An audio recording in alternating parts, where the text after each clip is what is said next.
जैसा कि हम लोग कल क्लास में पढ़ चुके हैं, आप लोगों को मेरी वॉइस क्लियरली आ रही होगी। सालिहा, आपको मेरी वॉइस क्लियरली आ रही होगी।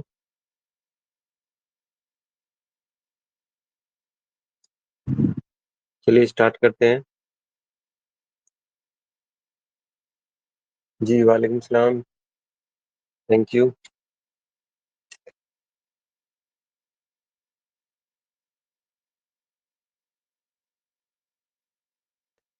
देखिए, इंडेफिनिट टेंस है।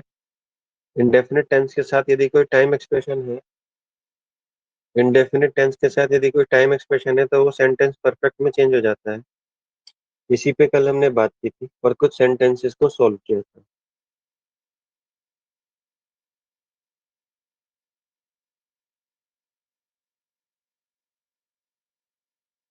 एक मिनट वेट कीजिएगा।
ओके ओके, चलिए कंटिन्यू करते हैं।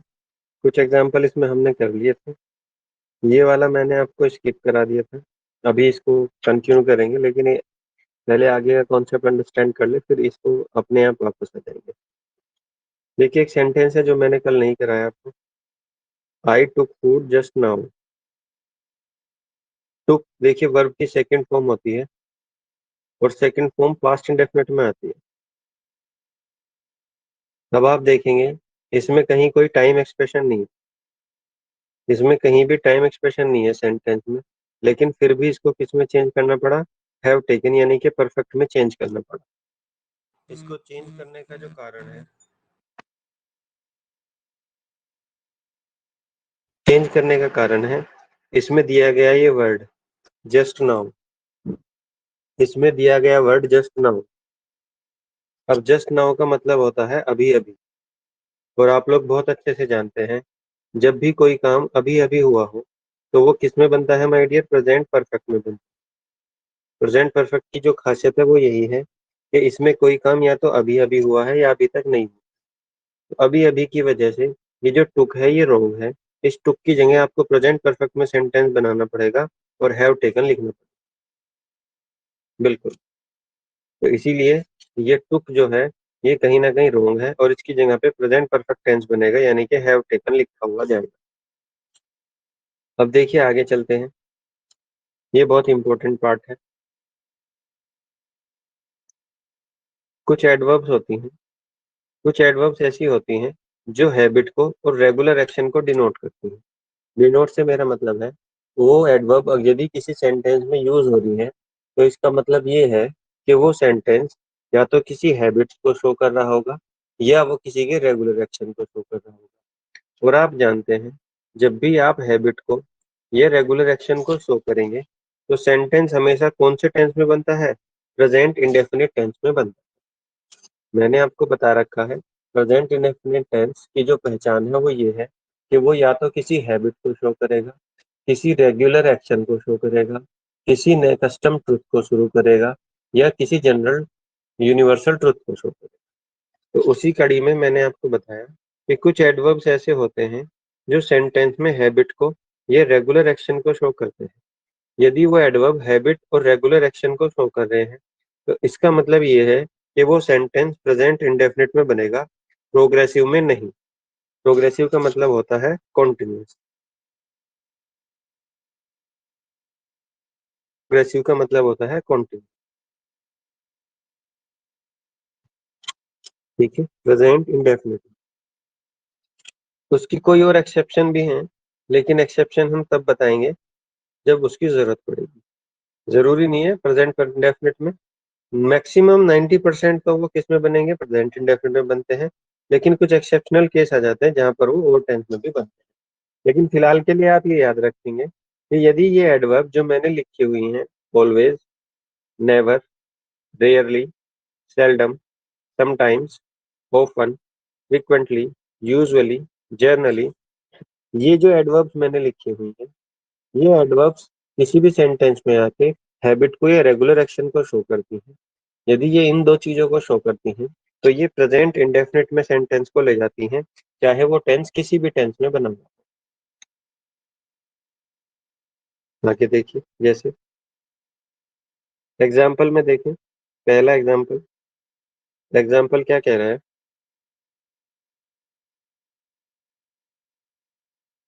एग्जाम्पल कह रहा है he is usually playing cricket in the ground with his friends.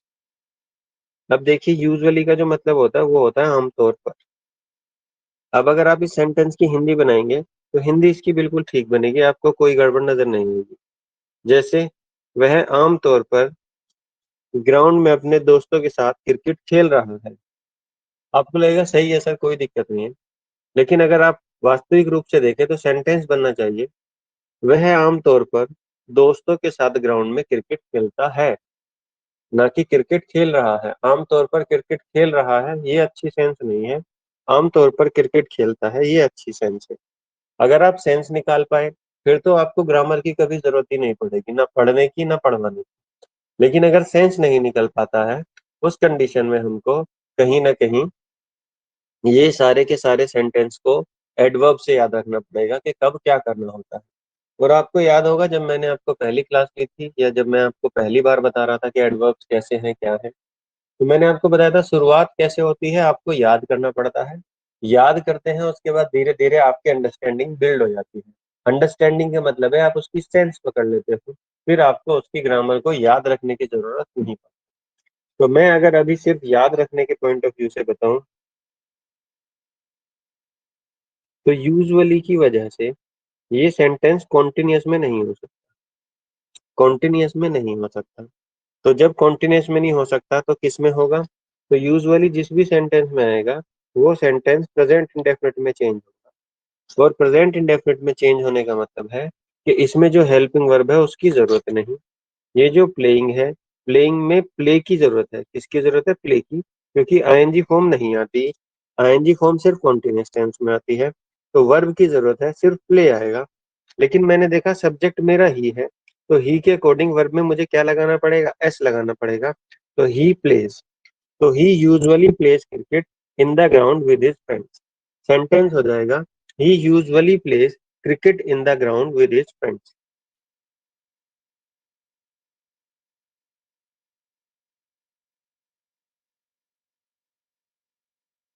बिल्कुल, बहुत बढ़िया सेंटेंस आपने लिखा सालिहा, बहुत अच्छा। सेकंड, आगे देखते हैं। हम कह रहे हैं ही इज समटाइम्स। अच्छा, इसको 1 मिनट के लिए रोकते हैं, पहले नीचे वाला करते हैं, थर्ड नंबर का, फिर उस पे। ये कहते हैं we are often playing badminton in the evening. Often का मतलब हिंदी में प्राय होता है, उर्दू में अक्सर होता है। और कोई काम आप प्राय करते हैं या अक्सर आप उस काम को करते हैं तो वो आपकी हैबिट होती है। वो अक्सर झूठ बोलता है, वो अक्सर लेट उठता है, वो प्राय मुझसे मिलने आता है, वो अक्सर जिम जाता है, दूध अक्सर वही लेने जाता है। तो ये सारे जो वर्ड्स हैं ये रेगुलर एक्शन को या हैबिट्स को डिनोट करते हैं। तो यदि आप उस सेंस में निकाल पाए तो वेल एंड गुड है, नहीं तो आपको सिर्फ इतनी सी बात याद रखनी है। सेंटेंस में ओफन आ गया। ओफन एक ऐसी एडवर्ब है जो किसी भी सेंटेंस को किस में ले जाती है? प्रेजेंट इंडेफिनिट में ले जाती है। और प्रेजेंट इंडेफिनिट कहता है कि मेरे साथ हेल्पिंग वर्ब की तो जरूरत ही नहीं है, मेरे साथ तो प्ले आना चाहिए, बस आईएनजी की भी जरूरत नहीं, मेरे साथ तो बस प्ले आना चाहिए। तो हमने कहा प्ले ठीक है। मैंने देखा सब्जेक्ट क्या है? वी। वी कैसा सब्जेक्ट है? प्लूरल सब्जेक्ट है। तो प्लूरल सब्जेक्ट के साथ वर्ब की सिर्फ फर्स्ट फॉर्म आती है, तो सिर्फ प्ले रहेगा। तो माय डियर वही हमने किया, ये जो प्लेइंग है इसको हटा के इसकी जगह सिर्फ क्या कर दिया, प्ले कर दिया। We often play badminton in the evening. We often play badminton in the evening, बिल्कुल साबित। अब देखिए मैं ऊपर वाला सेंटेंस दिखाता हूँ आपको, जो मैंने ये कहा, ये बहुत अच्छा सेंटेंस, ठीक है। आपको देखे से पढ़ के भी और सुन के भी बहुत अच्छा लगा। समटाइम्स इसका मतलब होता है कभी कभी। देखिए आपको कोई कंफ्यूजन ना हो इसलिए मैं बता दूं, ये तो है समटाइम्स। क्या है समटाइम्स, इसमें लगा हुआ एस। एक वर्ड होता है सम टाइम, सम अलग होता है, टाइम अलग होता है। इसका मतलब होता है थोड़ा समय। इस बात का ध्यान रखिएगा, क्योंकि बच्चे बहुत कंफ्यूज हो जाते हैं सम टाइम्स में और सम टाइम में। सम टाइम का मतलब है थोड़ा सा समय या कुछ समय। जैसे आपने कहा क्या मैं आपका कुछ समय ले सकता हूँ, तो may I have your some time please, तो वो वाला सम टाइम है।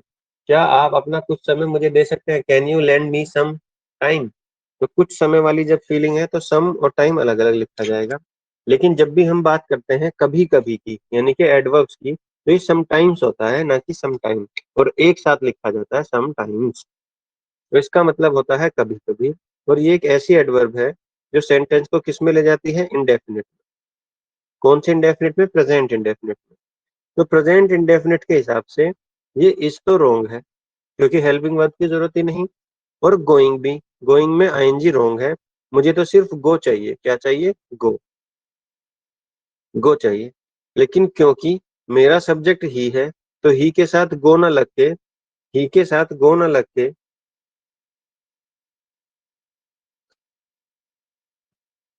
क्या आपको स्क्रीन दिख रही है, सालिया स्क्रीन है दिख रही है आपको, बिल्कुल। तो ही समटाइम,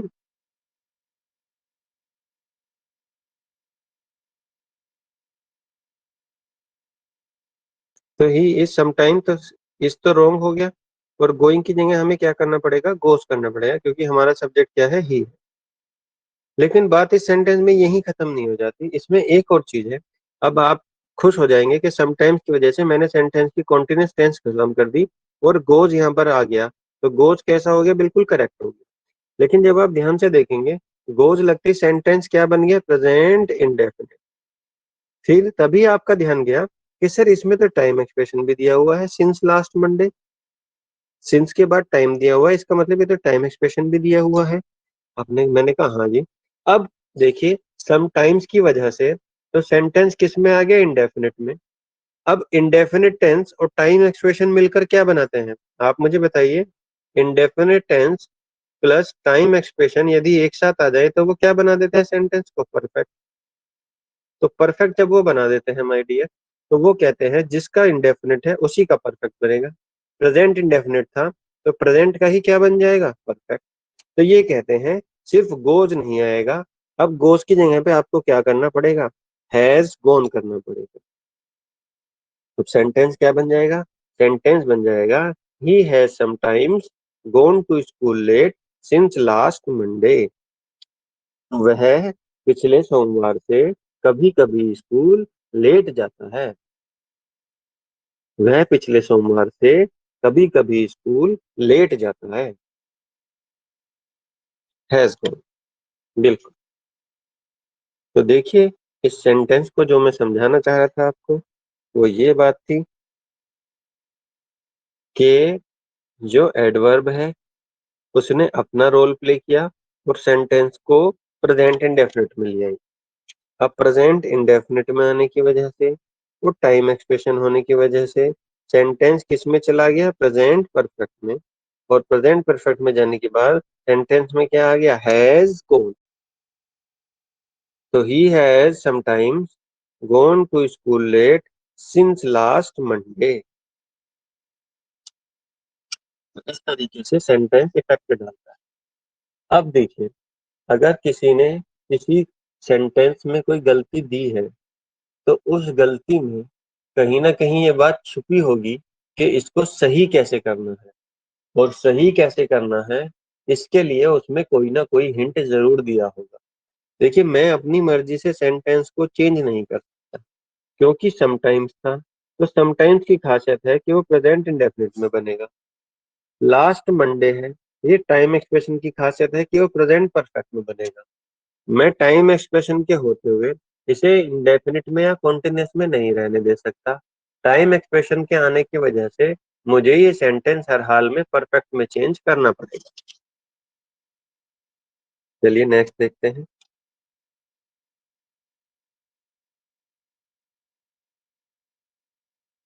अब देखिए और एडवर्ब्स हैं। कुछ एडवर्ब्स ऐसी हैं जो सेंटेंस को किस में चेंज कर देती हैं, प्रेजेंट परफेक्ट में। कुछ एडवर्ब्स ऐसी हैं जो सेंटेंस को किस में चेंज कर देती हैं, प्रेजेंट परफेक्ट। पीछे पेज पे हमने अभी एडवर्ब पढ़ी, वो सेंटेंस को किस में चेंज कर रही थी, प्रेजेंट इंडेफिनिट में। और ये जो एडवर्ब मैं आपके सामने लिख सकती हैं, ये सेंटेंस को चेंज कर देती है प्रेजेंट परफेक्ट। जैसे ever, just, just now, recently, of late, lately. ये तीनों कैसे सेंटेंस हैं, हाल ही में। जस्ट नाउ का मतलब क्या है, अभी अभी। जस्ट का मतलब है अभी, एवर का मतलब है कभी। रिसेंटली, ऑफ लेट और लेटली, इन तीनों का एक ही मतलब है, हाल ही में। आप कभी मार्केट में जाएंगे तो वहां लिखा होगा recently open, of lately open, lately open. तो इस तरीके से हाल ही में कोई दुकान खुली तो वो लिखता है रिसेंटली ओपन। बस ऊपर वाले जो लिखे हुए हैं, ये ध्यान रखना, ये पॉजिटिव सेंटेंस में आते हैं। पॉजिटिव सेंटेंस का मतलब जिसमें कोई नेगेटिव वर्ड ना लिखा हो, नोट ना लिखा हो। दूसरे वर्ड्स क्या हैं और एडवर्ब क्या है, yet, till now, so far, to this day. Yet का मतलब होता है अभी तक, टिल नाउ का मतलब अभी तक, सो फार का मतलब अभी तक, टू दिस डे का मतलब आज तक, टू दिस डे। नीचे वाले जो एडवर्ब है वो यूजुअली नेगेटिव सेंटेंस में यूज होते हैं, ये इनकी खासियत है। तो मैंने बताया कुछ एडवर्ब्स ऐसे होते हैं जो सेंटेंस को प्रेजेंट परफेक्ट में चेंज कर देते हैं। Ever, just, just now, recently, yet, till now, so far, to this day. बस थोड़ा सा इनका पॉजिटिवनेस का और नेगेटिवनेस का ध्यान रखना है, बाकी कॉम्प्लिकेटेड बिल्कुल नहीं है। क्यों, क्योंकि आप देखेंगे इन सब का मतलब क्या है, अभी अभी, हाल ही में, आज तक, अभी तक, अभी तक, अभी तक। तो ये सारे वर्ड वही वाली कहीं ना कहीं फीलिंग देते हैं जो मैंने आपको बताई है, कि कोई कार्य यदि अभी अभी हुआ है तो वो प्रेजेंट परफेक्ट में बनेगा, और कोई कार्य यदि अभी तक नहीं हुआ है तो भी प्रेजेंट परफेक्ट में बनेगा।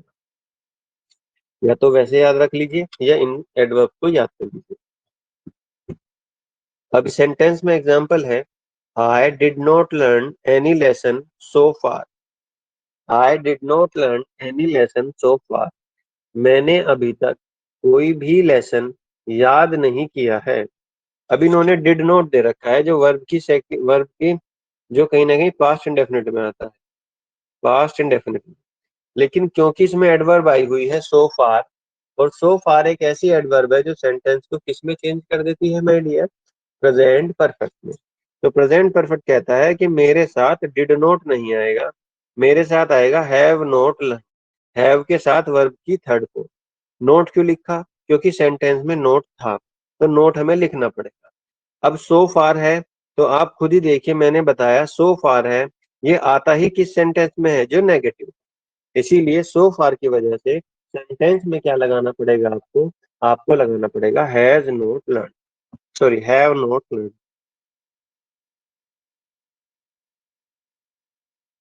लर्न की थर्ड फॉर्म क्या होती है, लर्न होती है। तो डिड नॉट लर्न की जगह, लर्न तो है ही, डिड नॉट लर्न की जगह सेंटेंस में क्या हो जाएगा, हैव नॉट लर्न। क्योंकि हैव के साथ थर्ड फॉर्म मिलकर क्या बनाती है, प्रेजेंट परफेक्ट। और ये प्रेजेंट परफेक्ट में क्यों बनाना पड़ा, क्योंकि सेंटेंस में एडवर्ब दी गई है सो फार, जो हमसे कहती है अगर मैं किसी सेंटेंस में हूं तो वो प्रेजेंट परफेक्ट में बनेगा,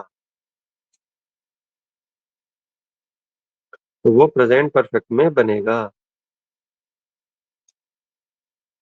नेक्स्ट देखिए। अब ये कह रहा है, did you ever visit the Taj. Did you ever visit the Taj, क्या आपने कभी ताजमहल को विजिट किया है। तो आपने देखा इसमें एक एडवर्ब आ रही है एवर, और एवर जिस भी सेंटेंस में आती है वो सेंटेंस प्रेजेंट परफेक्ट में बनता है। प्रेजेंट परफेक्ट में बनने की वजह से ये जो यहाँ पर डिड लिखा हुआ है ये रॉन्ग है। इसकी जगह पे आपको क्या करना पड़ेगा, हैव। और विजिट की जगह पे क्या करना पड़ेगा, विजिटेड। क्यों, क्योंकि हैव के साथ क्या आती है, वर्ब की थर्ड फॉर्म आती है।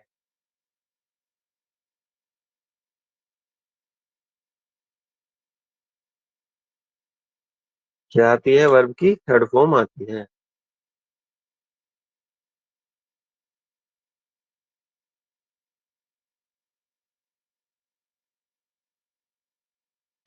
तो did you ever visit the Taj की जगह जाएगा have you ever visited the Taj. Next देखेंगे, he has not just taken food. अब देखिए उसने अभी तक खाना नहीं खाया है, जस्ट भी आ रहा है, हैज भी है, थर्ड फॉर्म भी है। सेंटेंस बिल्कुल ठीक लगता है कि भाई ये तो जस्ट की वजह से प्रेजेंट परफेक्ट में बनना चाहिए, और हैज भी है और थर्ड फॉर्म भी है, ये तो प्रेजेंट परफेक्ट में ही है। लेकिन दिक्कत क्या है कि ये सेंटेंस नेगेटिव है, और नेगेटिव में जस्ट नहीं आ सकता। जस्ट की जगह पे क्या आता है? येट आता है। आप कहोगे जस्ट की जगह कैसे सर, मैं नहीं समझा। मैंने भी आपको लिखाया, ये जितने भी वर्ड हैं ये पॉजिटिव सेंटेंस में आते हैं, और ये जितने भी वर्ड हैं ये नेगेटिव सेंटेंस में आते हैं। आप पूछे सर येटी क्यों लिखा, टिल नाउ लिख देते, टिल नाउ भी ठीक होता, सो फार भी ठीक होता, कोई दिक्कत नहीं होती। ये मत सोचना कि येटी क्यों करा। लेकिन जस्ट का सबसे अच्छा अपोजिट वर्ड जो है वो कौन सा है? येट ही है। जस्ट का सबसे अपोजिट वर्ड क्या है? येट। अच्छा, तो there is negative sense in the sentence, so use yet. तो येट होगा क्योंकि सेंटेंस नेगेटिव, जस्ट नहीं।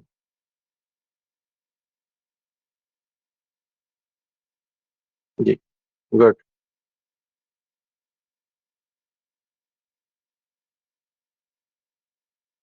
अब देखिए पास्ट इंडेफिनिट है और पास्ट परफेक्ट है, दो सेंटेंस है।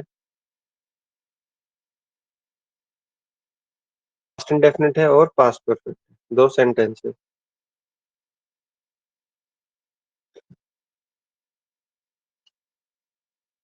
पास्ट इंडेफिनिट और पास्ट परफेक्ट। देखिए पास्ट इंडेफिनिट में क्या होता है, वर्ब की सेकंड फॉर्म आती है, या डिड के साथ वर्ब की फर्स्ट फॉर्म आती है, यदि सेंटेंस नेगेटिव और इंटेरोगेटिव। पॉजिटिव सेंटेंस है तो वो वर्ब की सेकंड फॉर्म लेती है, डिड प्लस वर्ब की फर्स्ट फॉर्म आती है नेगेटिव या इंटेरोगेटिव सेंटेंस। पास्ट इंडेफिनिट में हेड प्लस वर्ब की थर्ड फॉर्म आती है, कोई कंफ्यूजन नहीं, सबके साथ हेड प्लस थर्ड फॉर्म का यूज। अब पास्ट इंडेफिनिट भी पास्ट की बात करता है, और पास्ट परफेक्ट भी पास्ट की ही बात करता है। क्या आप में से कोई मुझे बता सकता है, शाहिद, सालिहा, के पास्ट तो दोनों को ही बताते हैं, फिर पास्ट के दोनों सेंटेंस में क्या अंतर है कि पास्ट इंडेफिनिट और पास्ट परफेक्ट दो टेंस बनाने पड़ते हैं? एनीबडी? क्या डिफरेंस है, कोई बता सकता है?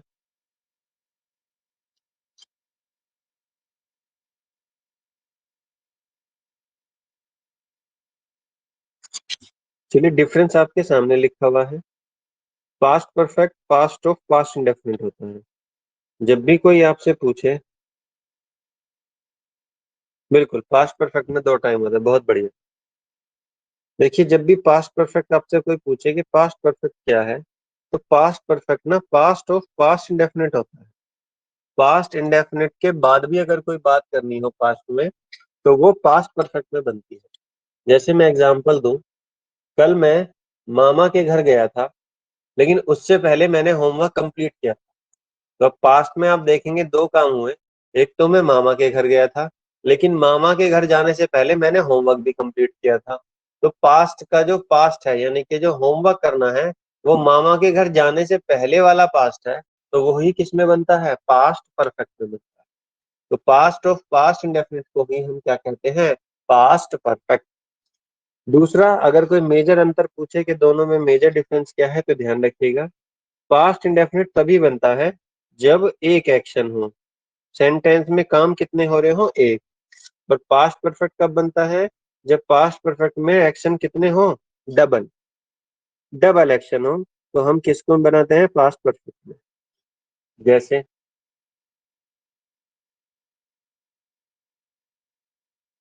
जैसे आप देखेंगे, I had taken food last evening. I had taken food last evening, तो कल शाम मैंने खाना खाया। तो कल शाम खाना खाया, तो मैंने कल शाम खाना खाया, तो कितने काम किए? एक काम किया, खाना खाने का। तो सिंगल एक्शन है, एक काम किया। तो इसको परफेक्ट में बनाने की जरूरत नहीं, सिर्फ पास्ट इंडेफिनिट बनाइए, आई टुक फूड लास्ट इवनिंग।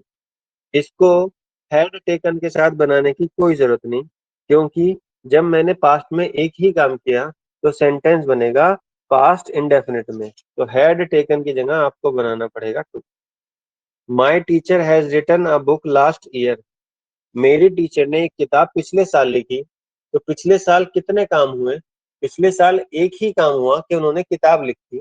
तो जब सिंगल एक्शन है तो ये कहते हैं माय डियर कि वो हैज रिटन में नहीं आएगा, पास्ट इंडेफिनिट में बनाइए, सिर्फ वर्ब की सेकंड फॉर्म लिखिए, my teacher wrote a book last year, बस कुछ नहीं करना।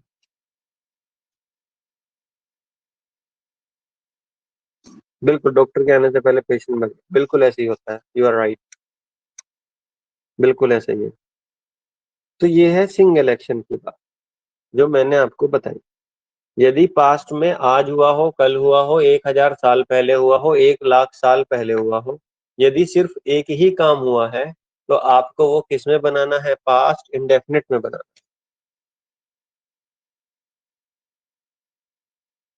ठीक है माय डियर।